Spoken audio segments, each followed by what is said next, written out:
The world's first commercial plant for making carbon-neutral kerosene is a climate-friendly way to produce jet fuel. It's a step toward reducing greenhouse gases that contribute to global warming.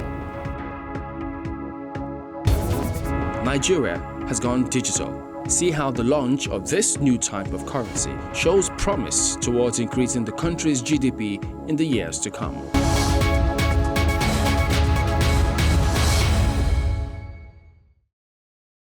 Hello, thanks for tuning into the show that goes around the continent to bring you stories near and far.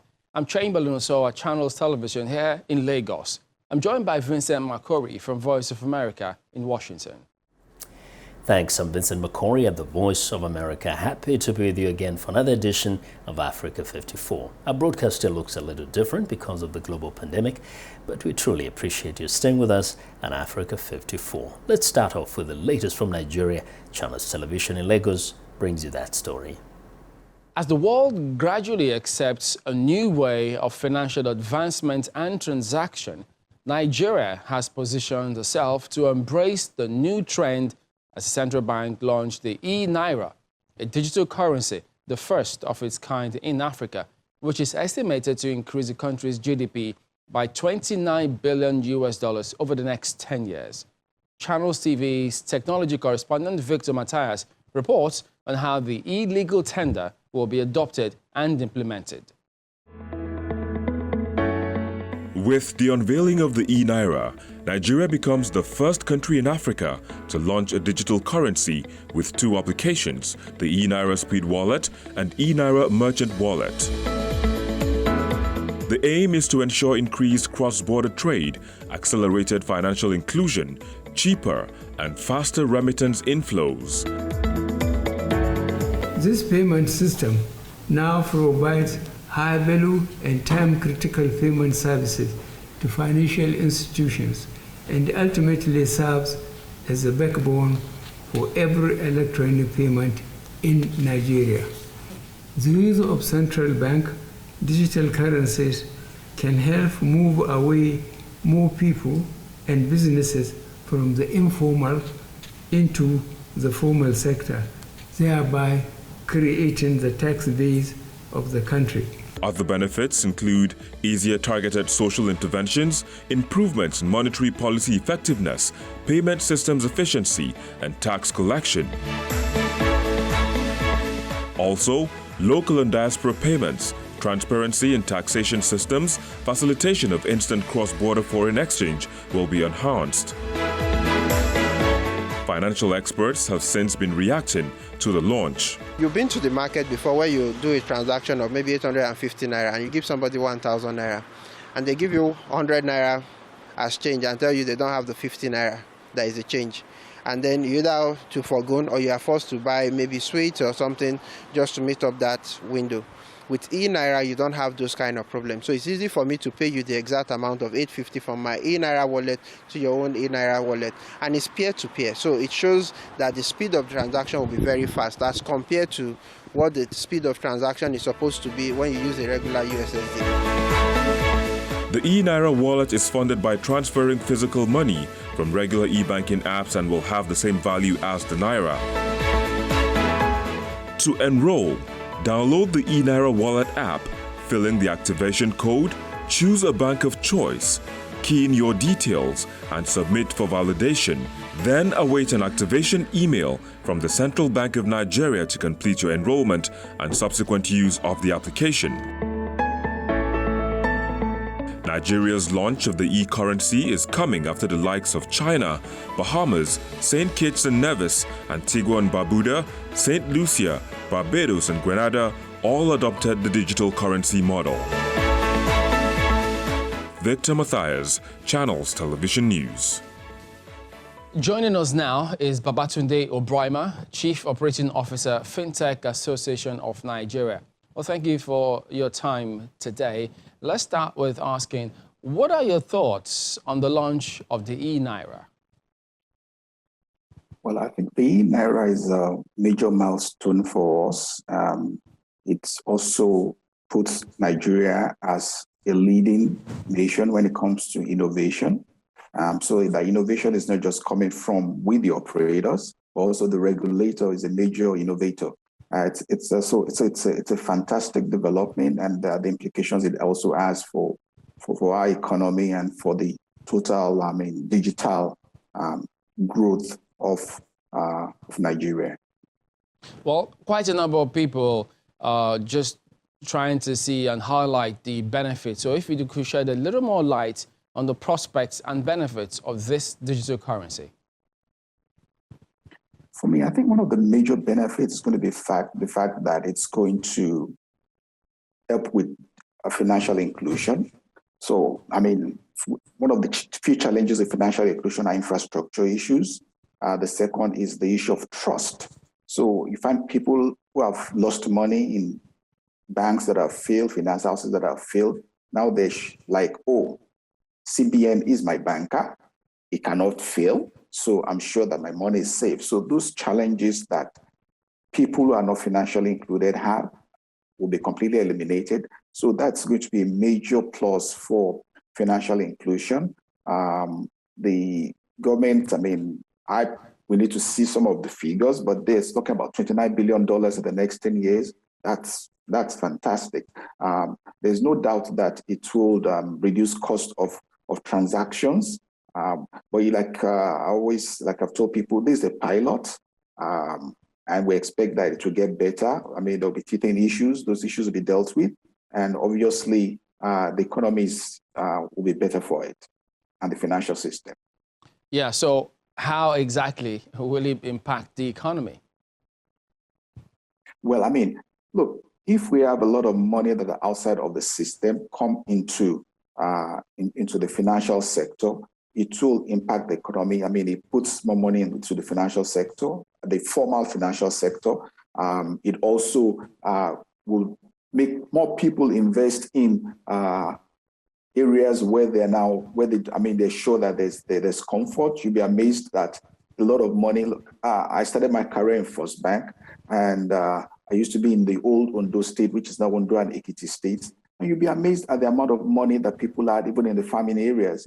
Now, they probably kept their money under their pillow. Few came to the bank, and we knew about that because I was in the agri sector.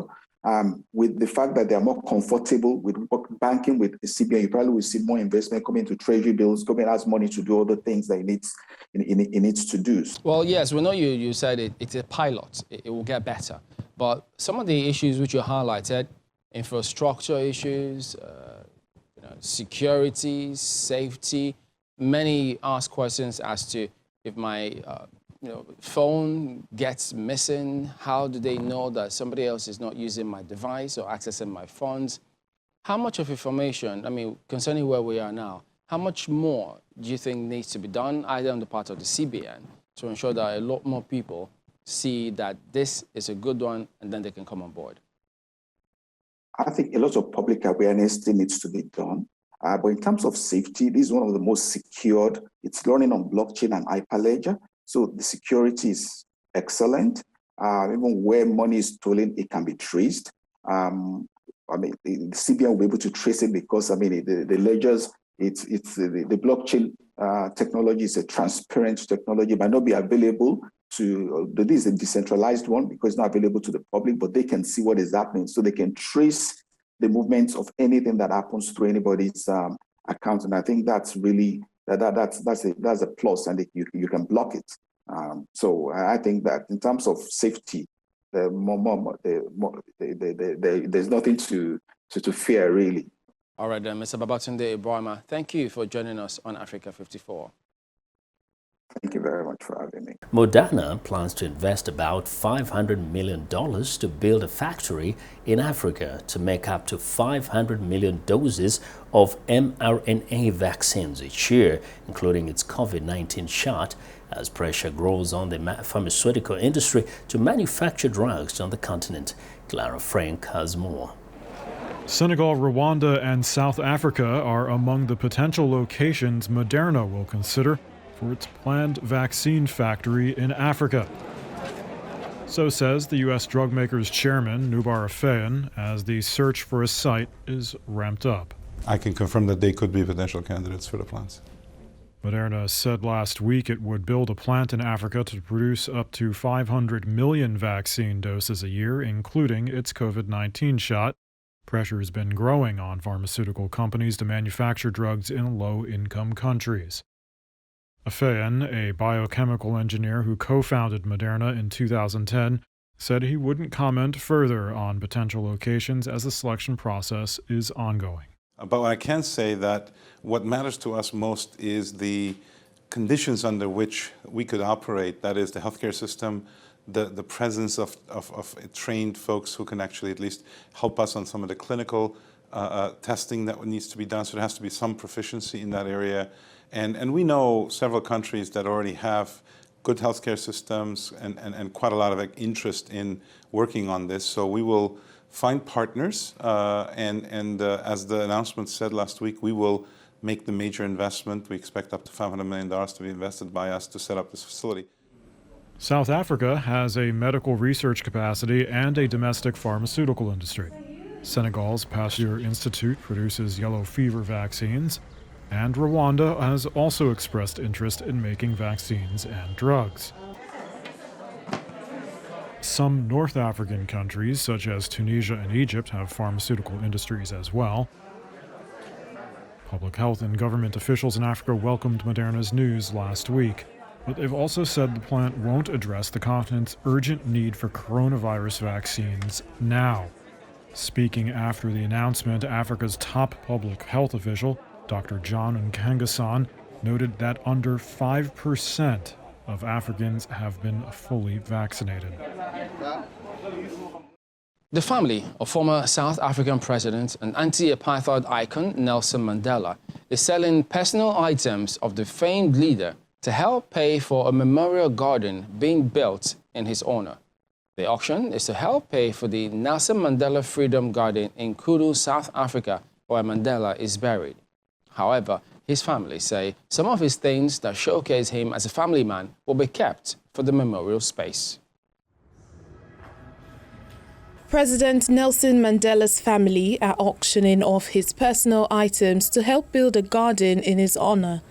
The New York-based auction house, Govney's, will host a live and online auction on the 11th of December, which will help pay for the Nelson Mandela Freedom Garden in Kunu, South Africa, where Mandela was buried. In the showcase behind me is the black with white polka dot Madiba shirt that Nelson Mandela chose to wear when he met with Great Britain's Queen Elizabeth. Mandela's oldest child says her father wanted to generate tourism on the Eastern Cape where he was born. So, as the eldest, she feels a great responsibility to make that happen for him even after his death. It is hard, but at the same time, when it comes to the shirts, and my father had lots of shirts. His belongings up for auction include briefcases, pants, and some of his famous Madiba shirts. The family hopes guests of the garden are inspired to re-evaluate their lives. When people come and visit, they have to actually deal with their own issues that they have, not just in terms of racism, but also personal issues. When they finish walking the garden, they should actually have a sense of what lesson can I take from Nelson Mandela's life that I take home with me. Also included in the auction are a pair of glasses worn by Nelson, gifts he received from presidents, and handwritten documents. This 4-page letter Mr. Mandela wrote in 1976 while imprisoned on Robben Island. You can see how patiently he wrote this out, and then here it is, the stamp from Robben Island prison. Nelson Mandela, who was South Africa's anti-apartheid revolutionary, died at the age of 95 in 2013 at his Johannesburg home. It's time now for a short break, and as we do, we remind you to visit our website, channelstv.com, for news and programming around the clock. You can also find us at youtube.com/channelsweb.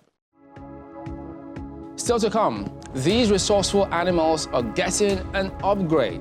See how an initiative by a special charity in Morocco has been providing donkeys and mules with a safe haven of their own.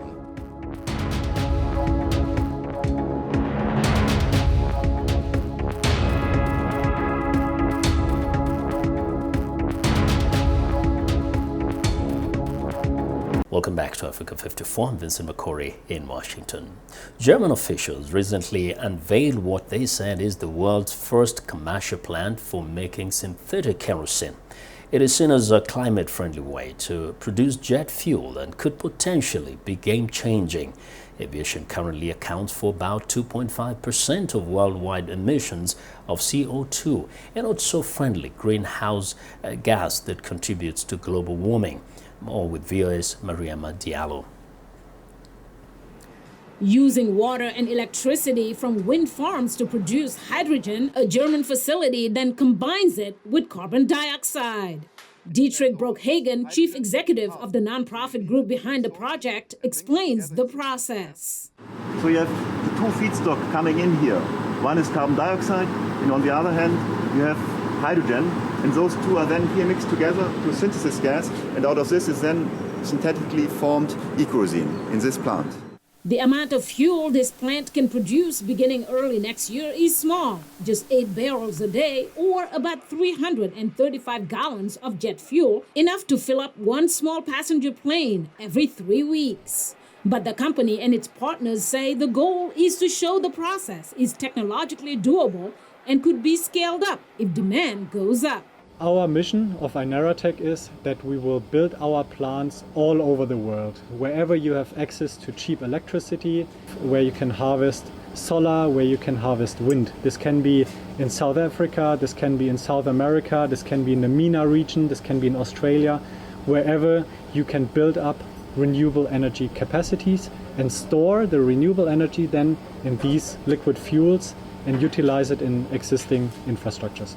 In 2019, fuel consumption of commercial airlines worldwide reached 95 billion gallons, according to the International Air Transport Association. Germany's environment minister, Svenja Scholz, attended the ceremony for the new plant. And this project is very, very important because it shows that climate neutrality in 2045 is possible also in aviation. We have all the knowledge, we have all the technology we need to make flying sustainable with the e-fuels, with e-kerosene. What about cost? Climate analyst Falco Ukerd, who's not involved with the project, weighs in. Through cheap solar mainly, it can be possible in the future to produce e-fuels that are as cheap as fossil fuels today. The company has not yet said how much it plans to charge its first customer, German airline Lufthansa. Mariama Diallo, VOA News. Donkeys and mules, which have long been the only form of transportation in the ancient city of Fez in Morocco, can now sleep and eat inside a newly opened shelter, thanks to an initiative by a charity that has been providing free vet care for the animals in Fez since 1927. In Morocco's ancient city of Fez, Jibello's aging donkey now has a place to stay, sheltered from the heat. A newly opened shelter is providing free care for the city's long-neglected donkeys, the main means of transportation up the narrow alleyways and stairwells of its walled Medina. Before, we used to pay for the animals' accommodation, 70 dirhams per month, 60 dirhams for the stud, and 10 dirhams for the water. Now, they help us and treat the animal if it gets ill. Located in northern inland Morocco, Fez has one of the Muslim world's best preserved historic towns, with architecture dating back to the 9th century. Donkeys and mules have long been the residents' main form of goods transportation within the old part of the city, a car-free pedestrian area.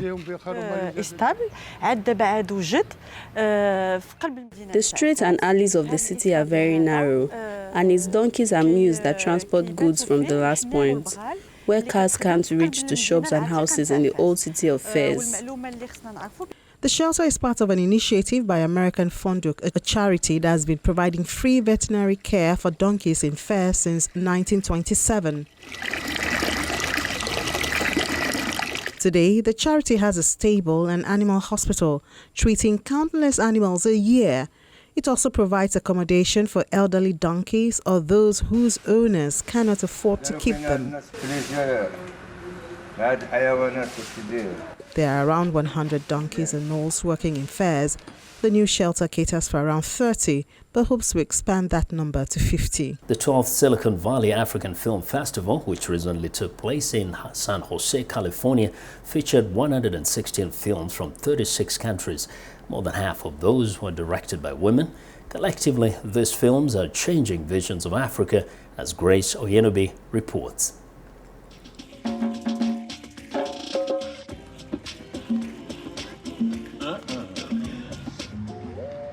The festival's founding director, Chike Nwofia, says most films about Africa or Africans impose a foreign perspective that blurs more accurate perceptions and interpretation of the continent and its people. These foreign lenses and foreign narratives of Africa continue to perpetuate stereotypes of Africa. We want to make sure that the voice, the point of view that is coming across belongs to the people that own the story. Two directors whose films were screened spoke about the festival's impact on their thinking. Hetiban Hill crafted America, a love letter to Brian, Leslie, and Michelle about the quest for justice and equality. allow me to like myself, so excuse me if I can't find the breath to sit down and talk to you. I love this festival. It has set the bar of how I want to present my work. This is the hub for that. Mahina Mathieu directed Fly. Is about two Haitian friends who flew to Canada after the devastating 2010 earthquake in their country. Déplacer d'Haïti à venir au Canada, c'est un privilège. C'est un privilège que je vais jamais. It won documentary short category. Mes parents de m'avoir offert parce que j'ai accès à des choses auxquelles j'aurais jamais eu accès. Hollywood and California and United States and the world in general hasn't been that good representing Black people, African people, people of African descent or African diaspora. So I think that this festival brings a new type of lens and narrative that is key to understanding better our communities. The festival awarded its highest honor, 2021 Cultural Icon, to Hollywood actor and director Ntare Moini for his dogged commitment to uplifting Africa's image through the creative arts. He has starred in films such as Blood Diamond and the TV series The Shy. I am beyond thrilled to receive this award today, and for me this is one of those moments where you get to sit back and reflect and give gratitude for being able to do what we do. He said he hopes the festival continues to grow and extend and continue to nurture the future generations of African filmmakers. The need for the festival persists. Founder Nwofia says You can use the arts in general, and in our case films, to really build and weave community. You can use films to provoke thought. You can use films to draw people together into dialogue. Festival vendors sold colorful jewelry, artwork, and other tangible evidence of the African creativity captured on screen. Grace Oyenobi for VOA News. Why did you do me so? My lovely Elizabeth. Well, and that's our show for today. You can find all the continent's top news and world news online at voaafrica.com. I'm Vincent McCory in Washington, Channels Television, as our last word from Lagos. We look forward to bringing you another show next week. ChannelsTV.com is your source for news and other programming. I'm Chamberlain Uso. Thank you for watching. Goodbye.